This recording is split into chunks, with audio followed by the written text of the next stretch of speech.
I'll say thank you so much for being our first interview of the summer. And this is Romy Stanley, who is with us. Hello. Hello. Uh, Former Red Rock student and special effects makeup extraordinaire, and you're going to tell us much more about that, right? Yes. Um, so one of the first questions we had is, what got you interested in special effects and special effects makeup and all of that? That one's actually kind of an interesting story. Yeah. Because I actually used to be afraid of like everything when I was younger. So I don't know how I got to this point, but something went right. So I kind of think I can track it back a little bit. And it ties into actually why I chose the school I chose. Because one of the reasons why I got into makeup is because in my freshman year of high school, I had something pretty bad happen to me. Like, I won't go into detail or anything, but it had to do with something really violent, and I think it was my way of processing it. So, Mhm. uh, what's funny is that the guy who runs the school that I go to now said that he does it for the same reason because he used to be in Vietnam. So Oh, it's his way of dealing with it because he's like, I've seen the real thing, so now I can replicate it, that type of thing. So figured this would be a good fit. But yeah. yeah, I never fig- thought about that as a way of dealing with trauma as well. yeah, yeah. Neither did I apparently, but it just happened to work out that way because I figured out slowly over time that like that doesn't scare me anymore. I don't know why that doesn't scare me anymore, and then I kept like seeking out like more movies and stuff because now I found it more fascinating than terrifying. Uh-huh. And so I was like, okay, I want to do that for a living. So kind of Oh, how I got into it. that's awesome. So tell us about the school that you're at now, where you landed after Red Rocks. Well, currently I am in Monessen, Pennsylvania, which is a little bit south of Pittsburgh. And the school is called Douglas Education Center, and I am in the Tom Savini Special Effects Makeup Program, which sounds super fancy. So the school is in a town, or the whole town of Monessen is really abandoned looking, lots of old buildings, cool stuff like that. And part of the Savini student building is actually in an old church. So from Wow. the outside, it looks like a church, but when you go inside, when I toured the school originally, I was astounded. I knew I wanted to go there immediately. The whole inside of the school looks like a movie set.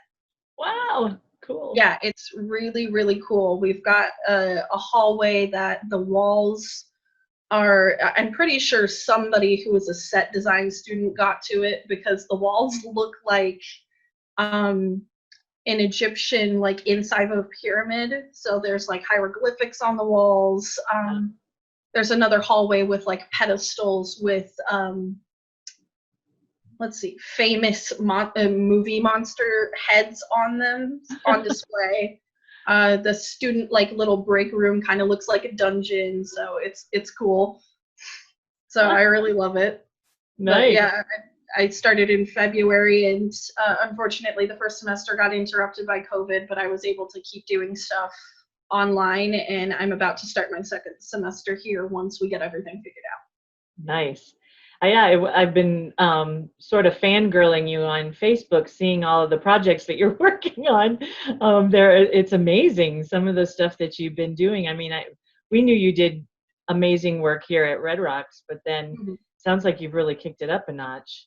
Oh yeah, I'm really, really excited to be here because when I was going to Red Rocks, that the stage makeup class I took was my first informal training. So I had never been taught by anybody else before. I was very self-taught. So it was really nice to have some guidance. And it turns out with more guidance, you can do a lot of really cool stuff. Yeah. And I'm very excited to keep going because this next semester coming up, we're actually learning mold making, which will definitely broaden my horizons on what I can make out of makeup. So I'm really, really happy about it. Nice. Some of the projects that I saw that you had, and we'll see if we can put some of these up later for people to see. You Mhm. were doing, was it an animation or what were you doing with the clay models? Okay, so that whole sculpture class, we kind of worked our way up from basic human forms into characters, into mythical creatures, stuff like that. So the one I think you're talking about was Coraline. Yes. Yeah, so it was just sculpt a character. It was very vague, but I figured I'd do Coraline because she's a stop motion character and she's already made out of clay, so there's obviously going to be a lot of reference photos. Nice. So we were either going to do a life-sized bust of it or a 1/16th scale, or what I decided to do is I looked up the dimensions of the clay doll that they used in the stop motion animation and made it about that size. So it's Nice. a little over a foot tall, I think.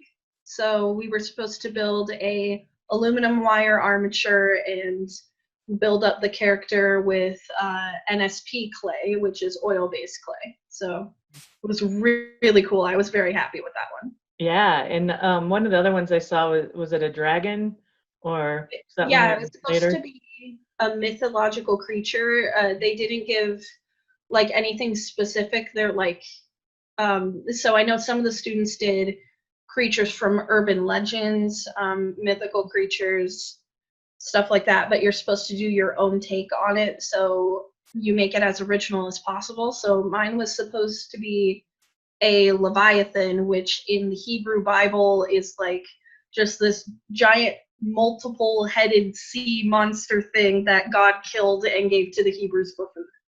That's just all I was going off of. So it ended up being a three-headed serpent dragon thing, but it had paddles instead of wings. But it was, Nice. yeah, that one took forever, and I ended up rushing at the end because it was due on the 21st, and I was leaving the 22nd. Oh, gee. Okay, I gotta go. Yeah, really. Gotta go. Gotta finish this. But it looked okay at the end, so I'm not too upset. Yeah. What's a typical day like? Like what's your schedule like at this school?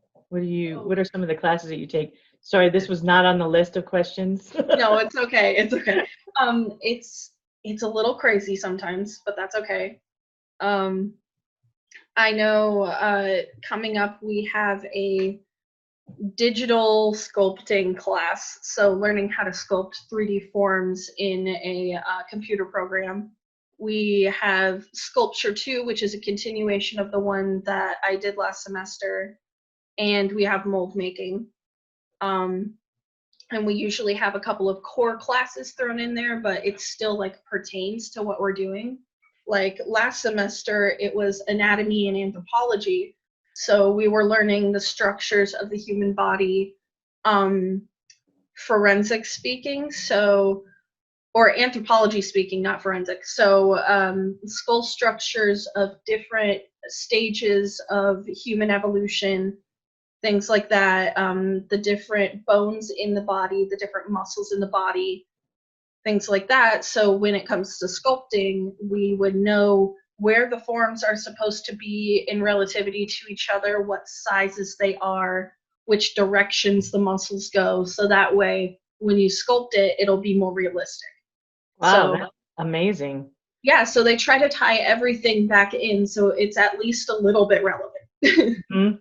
Yeah, yeah, I'm that happy you can about use the information. You're not just, exactly. Because taking I'm just like, yes, because I definitely need a math class right now to do makeup. But I'm sure they'll figure out a way to tie some sort of math class into this, which I'm not looking forward to. Yeah. Well, at least it'll be relevant, right? Hopefully, if it's not, Hopefully. then I'm gonna be kind of sad.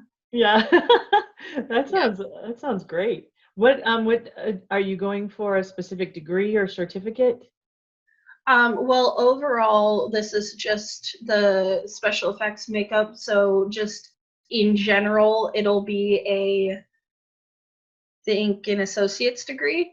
Uh-huh. Um, but I don't know if it has a specific focus. But what I know a lot of people do is either finish one program and then take a couple of classes from another one to get a certification or something like that. just to be more versatile, which is kind of like what I did with Red Rocks. I went in for technical theater. So I know how to do stage building and stuff like that on top of makeup. So it makes me a little bit more versatile when it comes to figuring out jobs. Yes. So what a lot of people do, because we have a cosmetology program at this school as well, is people finish the makeup program and then stay for a little bit longer and do Cosmo, so they can double up on what they came here for. So Great. yeah. Make them more employable too as projects come and go. Yeah. Any other favorite projects that you've been working on since February that we haven't covered yet? Yes, so definitely the Coraline one was one of my favorites in sculpting. But as for makeup, we did one where it's called a bladder effect. So I took a glass plate and put layers of latex in whatever shape I wanted, about 11 layers, letting it dry in between, so it took forever. Yeah. And took a Ziploc bag and cut it to the size and shape of that latex that I made and laid it down on top of it, and then took a thin piece of vinyl tubing and put it inside that Ziploc bag and sealed the whole thing around with more layers of latex. So you can put makeup over it. I did mine with like boils, which is gross, but like it works. So once it's done and applied to the body, either you or your model can blow into the tube and it gives it kind of like a swelling effect. Wow. So it'll either expand, or if you blow into it multiple times, it'll just look like movement underneath, which is something I never knew you could do, but it's so simple. Yeah. So I really like how it turned out. It was really gross, but it was really cool. Really cool. Yeah. Oh, I love it. Oh my gosh. And I used my sister as a model naturally. So Danny got makeup everywhere. Yeah. Oh man, that's great. Say hi to Danny for me. Oh, that's hilarious. Yeah, it's nice to have a sibling that you can practice on, right? Oh yeah, she was more than willing. She's like, "Oh, I'm your guinea pig." What would be, what are your dream jobs? What are you looking towards? Okay, so something that I'm very open-minded to that they kind of told us with this program is you will learn a lot of things in this program that you probably didn't even know you were good at, and you decide that you love, and then move on to a career in something you had no idea about beforehand. Like we have a animatronics class, and one part of the animatronics is making eyes and teeth for animatronics, and they're made out of resin and stuff like that. And some people are so good at it that they end up either working at a prosthetics lab or at a dental lab, which is something I never even considered. Yeah. So I'm open-minded to it. But if I were to go on to like my dream job that I have currently, knowing what I do know, is working for Immortal Masks in Hollywood, California. Oh, yeah. They make some of the coolest and creepiest hyper-realistic silicone masks. It's like this thick silicone, and it's like snapback silicone, so it fits perfectly to your face, so it moves with your facial features, and it is the coolest thing ever. And they're like $700 a mask. Wow. That would be a dream job, that you could be also be creative in picking what you wanted to. Right? Yeah. I'm sure they have commissions, but I don't know what I would want to do there. Like, I don't know if I would want to be a sculptor or a painter or a mold maker or something. I just want to be involved. Yeah. Because it seems really, really cool, and they constantly release new designs. And I'm like, I'm always impressed. They're really, really cool. Yeah. So I'd love to work for them. Yeah. And you did, back when you were here in Denver, you did work with, was it the 13th floor or what, the haunted house stuff? Yeah. Yeah, I was a makeup artist for 13th floor. Yeah. And I loved that so much. It was one of my favorite places I've ever worked, and I've worked at a lot of places. Great. That's so neat that you had that experience here. So that's, all the potentials that could grow out of, I mean, that probably helped your passion for this really grow. Definitely, because I got really, really lucky when it came to working at the 13th floor, because the makeup manager she's a really good friend of mine. Her name's Lily. When she came to hire me, I told her that I was self-taught and I had no previous training, anything like that. And she's like, well, I can see that you have an eye for it. And I have a feeling that with, like, if I trust you with it, you can do some pretty awesome stuff. And sure enough, because of her, I learned how to do airbrush makeup, which is a big part of like technical productions because it's really, really quick. Mm-hmm. And I learned a lot of new techniques, and I made connections with a lot of people I wouldn't have previously. Like, you and Lily were my two references for my scholarship, and I got the scholarship like immediately. Mm-hmm. So I'm very, very grateful for that. And because of the connections I've made there, I know that I'll be successful in the future, because the like head manager of 13th floor Denver, when I went to go leave on my last day there, I went to go say goodbye to her, and I was like, hey, I'm gonna head out. You won't see me after this for probably a while. And she gave me her phone number, and she said, I know some people out in Pennsylvania and Ohio and stuff like that who own haunted attractions. So if you ever need a job, you know who to call. That's so amazing. It's a small world, really, when you do good work and people recognize your talent. I think, that it all sort of spider webs out, and very much so. I doubt you're ever going to have trouble finding work, really. No, I hope not. But yeah, I try to be nice to everybody I meet, because you never know who knows who, Right. And some of those connections branch off a lot. Absolutely. So I try to maintain good relationships with everybody I meet, whether I'm a fan of them or not, Mm-hmm. because I know that they have something to teach me that I will not have known before, and working with them could lead to something different. So I gotta stay serious about the people I talk to. Yeah. I mean, you're your own entrepreneur right off the bat in the arts. So, yep. Just being genuinely a good person is put you way ahead of the game. Yeah. So never be cocky. The second you decide that you know everything means that you need to get out of the business. Yeah, absolutely. Great advice. Are constantly learning, and whether it's learning from instructors or your peers or something like that, you are constantly learning. And if you're like, okay, I have nothing left to learn, then you shouldn't be a part of it, because it's literally the most important thing in the world of the arts is learning and accepting knowledge from other people, so you can kind of grow from there. Mm-hmm. And once you stopped growing, then what are you even doing? Right. Then the game's over. It's no fun anymore. Yeah. You actually started on this, on what advice you have for students who might be just starting out in the creative arts.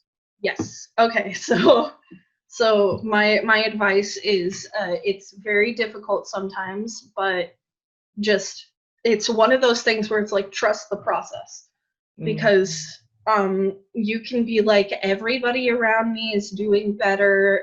Why am I even here? Or what I'm working on right now is not up to par with what I thought it would be, so I don't want to be doing this. There's a lot of self-doubt. I know a lot of kids in my class have struggled with that, especially with having to switch to online classes halfway through, is they're not getting peer feedback. So they don't know if what they're doing is good enough. But I feel like it's a good thing that we were all individually on our own, because it is such a toxic thing to constantly compare yourself to other people.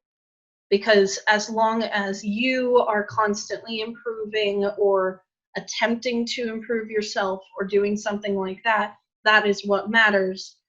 It's not about other people, because I know there are a couple of people in my semester who are fantastic. When we were sculpting celebrities, like we were supposed to do a life-size version of a head of a celebrity, and I did Brendan Urie, because love Panic at the Disco, and I don't like staring at his face for several hours in order to sculpt him. Oh darn. But there was another person in my class who sculpted Robin Williams, and it looked exactly like him. And I was like, what am I doing? And it's like, this looks nothing like Brendan Urie. If he saw this, he would be mad at me. Like, so it's just, don't focus on what other people are doing. Sure, they're good at one thing, but just because it's not your strength doesn't mean that something you're good at is something they're bad at. So Right. don't give up immediately. Try to stay positive, even though it can be a nightmare sometimes, being like, oh God, the crippling inadequacy is sneaking up on me again. It doesn't matter in the end. Just don't be afraid to ask for help. Either ask for help from your instructors or from your peers. Mm-hmm. And going back to what I was saying before, you can always learn from each other. Absolutely. And I think what you keep saying too is that this is not theoretical. You're hands-on in this program, and it sounds like, I mean, making mistakes is a discovery of something else half the time. Yeah. And making so, mistakes is a big part of it. yeah, absolutely. And being willing to do that and get your hands dirty and figure it out, and that's so, you learn so fast that way, I feel like. I don't know. Yeah, because if you keep a good sense of humor about it too, it really helps. Like our instructor for sculpting, his name is Jerry. He's a very cool guy, and every once in a while he will be really harsh with you, but he'll do it in a way that's funny, so you're like, okay, what the hell, Jerry? But like, you feel better. Because I know when we were all working on like sculpting a hand or something like that, he goes one by one to each student while we're sitting and working on our stuff, just to see what we're up to and give us little tips and tricks as we're working. And he comes up to the person, two people next to me, and he's just really quiet. And we're all just like, oh God. Oh, no. And then he just looks at the person and he said, did you drop it? And he's like, no, it just looks like that. And he literally said, what the happened? And the kid looked at it and he's like, honestly, Jerry, I have no idea. And Jerry's like, okay, well, here, try this instead. And sure enough, the kid came into the next class with something that at least resembled a hand. So that's a start. So if you keep a good sense of humor about it and not be like, oh God, Jerry's gonna roast me, you'll be fine. Yeah. Oh, that's great. It doesn't really matter. It's all in the practice. Yep. And if you're not doing good now, just remember, you can only get better with time. Yes. Especially if you're proud of something that you've done, like the whole Coraline thing. I was so excited because I knew if I'm this proud of something I did in the first semester, I cannot wait to see what I get to by the fourth semester. Mm-hmm. Like, it can only go up from here, and I'm really excited. Yeah, and we'll be fanning you the whole time. You'll have this Red Rocks fan club following you on Facebook. I'm so bad at taking compliments, so when people are like, oh my God, I love it, or something like that, I'm inclined to be like, oh God, you should have seen what I had to do to get it to look like that. But that's part of the process. You have to accept other people telling you that you're doing an okay job and not be so harsh on yourself, because they're not saying it for fun. They're not saying it because they just want to flatter you. They're saying it because they mean it, and you need to accept that. And that's just in life in general. Just accept compliments because they're being said for a reason. But when it comes to your work, you need to realize how good it is when people say it's good. Because if you're constantly thinking, oh, this is crap, you only think it's good because you don't know anything about this. That's it. It's not the same. I know they don't know what they're talking about, but from an outside view, they like it. And if you're going to be showing your stuff to the world, a good majority of those people aren't going to know what's going on with it. So if you get a lot of positive feedback, then from there, you just have to tweak it to be more professional. So the professional people will like it as well as everyone else. Absolutely. So it's a process. Yeah. The other question was from my mom's best friend, Denise. How long does it take you to do zombie makeup? So, great. Good question. It's a good question. Yeah. So every makeup is different. So it depends on the complexity of it, what materials I'm using. Like, for example, if I were to be doing everything from scratch versus having prosthetics on hand that I just glue onto my face, paint, and go, vastly different time frame. So like we can put this picture in the background, but I just recently did one that was a zombie look, where I was like a waterlogged zombie, so I had like maggots and stuff. Oh, That was cool. gross, but that was fun. Huge trypophobia warning there, because I have it and I had a hard time painting it. So so that took me a really long time, just because that eyepiece, with all the holes in it, I made by hand. So I had to take Prozaid, which is a medical grade adhesive that comes in a liquid form. Kind of looks like school glue, but it's way stronger. I had to mix that with something called Cabasil, which is a thickener for pretty much anything. It can thicken water, any liquid, you can thicken it with Cabasil. So I had to thicken Prozaid with Cabasil to become a paste. I built it up onto a flat surface and poked the holes into it with the end of a tool, and then smoothed it out with more liquid Prozaid so it was nice and smooth. And then I had to let that sit for like 2 days to fully dry. Once it was dry, I had to paint it. And then while it was drying, I also had to make the maggots. So that was hot glue. So I just hot glued a bunch of tiny like rice grain sized pieces and let those dry, and then painted them with alcohol paint. Then I had to do my cheekbone, had to build that up with mortician's wax, so scar wax, which is always a pain because it doesn't want to stick to your body. So I had to do that, had to cover everything in latex so it would stay put, and then I had to match the color I had done on the prosthetic that I made of the eye covering, because I pre-painted it before gluing it to my face because I knew I wouldn't be able to see very well because depth perception isn't great with one eye. So did that, and I had to match the rest of my face to that skin tone, which is difficult. So that one took me like almost 3 hours to apply, but to make it, it took like over a total of 3 days. So not great. But if I were to have Prozaid transfers, which are like that eye thing, but pre-made, and they're put on tattoo transfer paper, this is the coolest thing ever. You literally cut around it, put it up against your skin, and wet the back like a temporary tattoo, and it's a prosthetic. So it's 3-dimensional. So if I were to have one of those, or if I had a foam latex prosthetic that I would glue down and then paint over, that would probably only take hour and a half. So it's all about complexity and what I'm using. So yeah, any of those things that you put all that time into that you make the prosthetics that you can reuse, then that you can use again, is that the idea, or are they usually unique to each situation? Well, it again, it depends on the products I use, because I know I made a small prosthetic out of gelatin, and because gelatin is a moisture locking material, you can't reuse it because it's not safe. It'll get moldy, gross.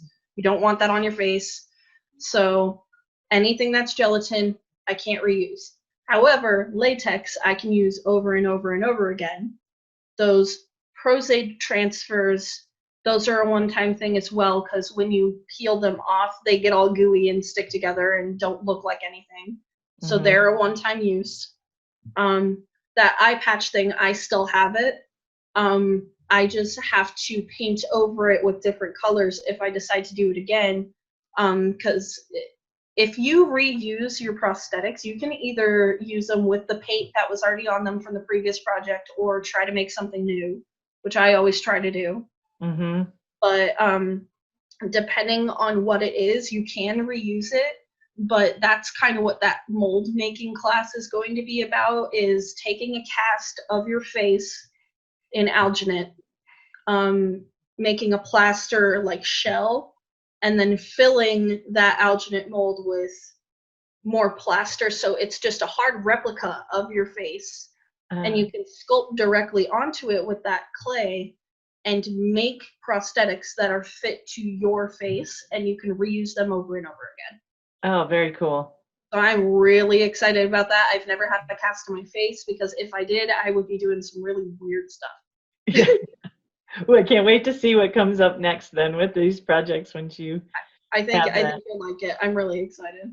Yeah, very cool. Known about the school since about 2017.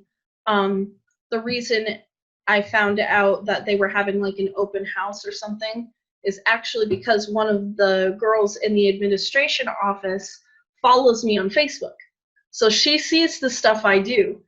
So we got to talking through Facebook Messenger, and I told her I was interested in the school, and she's like, hey, I know you're like super far away, but if I give you enough of a heads up, would you be interested in coming to like an open house? I'm like, oh my God, absolutely. Yes. And the perfect timing came up. It was August of 2018. They were having a little event because a lot of their graduates went on from the Savini program to do makeup on the sci-fi show Face Off. So Wow. a lot of the people who have been on Face Off are previous Douglas Education Center students, which I think is very cool. So what it was is that Face Off ended at season 13. Like, they decided to cancel the show, which we're all bummed about. Mm-hmm. But we decided to watch the finale of season 13 in it, like at the school, and some of the people who had previously been on the show came there. So some of the previous students who had also been on Face Off decided to come in and do a fun little makeup demo, and the people who were invited to this were also asked if they wanted to. They could put on zombie makeup and it would be judged. So it was judged by Tom Savini himself, Suze Romero, who I believe, like, I hope I'm not getting this wrong, I think it's George A. Romero's wife, possibly. So that's a really big deal because she's, you know, her husband was the first person to make a zombie movie. So that was a huge deal. So what we ended up doing is all going in dressed in zombie makeup and got it judged, and then we all took a huge picture together with Tom in the front. He's really, really cool. He actually was asking before we started the judging, where is everyone from? And almost everybody said like somewhat local. And he said, who's from further away?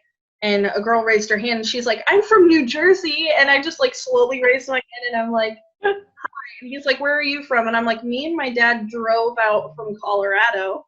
And he's like, excuse me? So he told me in zombie makeup to come up front in front of everybody and was like asking me like, what is wrong with you? Why did you drive from Colorado? And I was like, I really want to go here. And he gave me a t-shirt for coming so far. He's like, thank you so much. And the next day, I went on a tour of the school, and that's when I saw that it looked like a giant dungeon, and I'm like, this place is sick. Have to go here. Yeah. Yeah. And I'm like, I want to go here so bad. And that was in August of 2018. I told my mom and dad, I want to start in the October semester. And they're like, that is so short notice. Absolutely not. So due to low amount of money, a little bit, because it's a pretty expensive program, but it's 100% worth it. Mm-hmm. We decided to postpone until a little bit later, and I ended up filling out scholarships and financial aid and stuff like that to go in February, and that's when I ended up actually going. So beforehand, when we went to go tour the school, it was just me and my dad in my mom's car with just suitcases in the back, driving I-70 east all the way there. Monessen is off of I-70. It is the weirdest thing ever because I-70 goes that far. Wow. I-70 east the entire way. You get off the highway and you're in my town. So it was really, really weird. But we drove out the first time, just me and my dad. And then this next time I packed up all of my belongings because I packed with the intention of not necessarily coming back, because the school has an 80% placement rate, which means when you graduate, you have a job to go to. Wow. We are just so proud of the work that you're doing. It's amazing. We knew you were one of those students when you showed up at Red Rocks, and so it's just so cool to be your fans now as you go all the way through this and use those talents. Man, that is so exciting what you're doing. And yeah, I'm really passionate about it, so I'm really glad. I'm glad we have support out there. So. And it's such an amazing thing to find out that you can make your passion your life now, and that there are jobs and that there are careers all centered around this stuff that you would do whether you got paid or not, right? Yeah, because I know for a little while there, mostly in high school, I had no idea what I wanted to do for a living.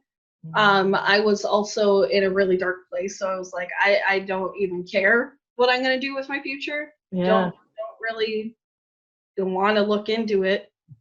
Why bother? But once I got into makeup and I found out that I was at least a little bit good at it, I wanted to practice a little more. And then when it came time for me to graduate, I was like really into it. And I was working at 13th floor at that point. And I was like, okay, I love this. It makes me happy. Finally, something makes me happy. So you got to keep going with it. So immediately after high school, I was like, I'm going to take a year to take a break. And then 3 months later, I was at Red Rocks. So that worked out. To our benefit, big time. Exactly. I'm like, okay, I can't wait. I gotta do something, because if I wait too long, I'm not gonna do anything. Yeah. So good. I'm really, really glad you guys have such a great theater program there, because I absolutely loved working on some of the productions we did. Addams Family was so much fun. It was fun. Yeah.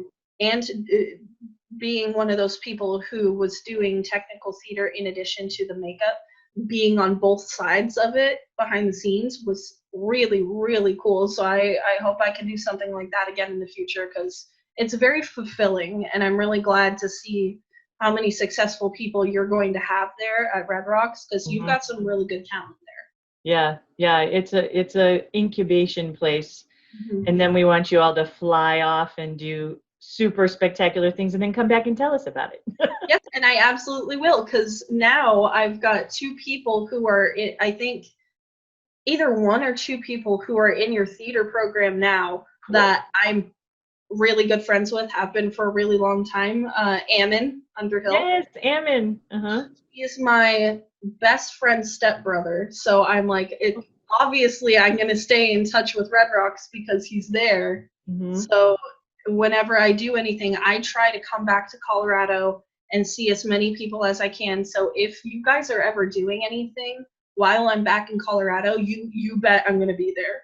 Stuff coming, and hopefully we can continue to invite you back as a guest artist now too, and as you grow in your career, and stay in touch with you that way, because you're an inspiration to all of our students, and that finding your passion, doing it, failing, getting better, creating your own career, being your own entrepreneur, and especially dealing with all the things that we all deal with, money, getting where you need to go, COVID, holy cow, Yeah, who expected that one? Nobody. Yeah, that was a new one.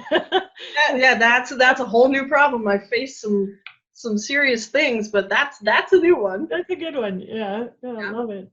But yeah, no, definitely. We will stay connected with you. You can't get rid of us now.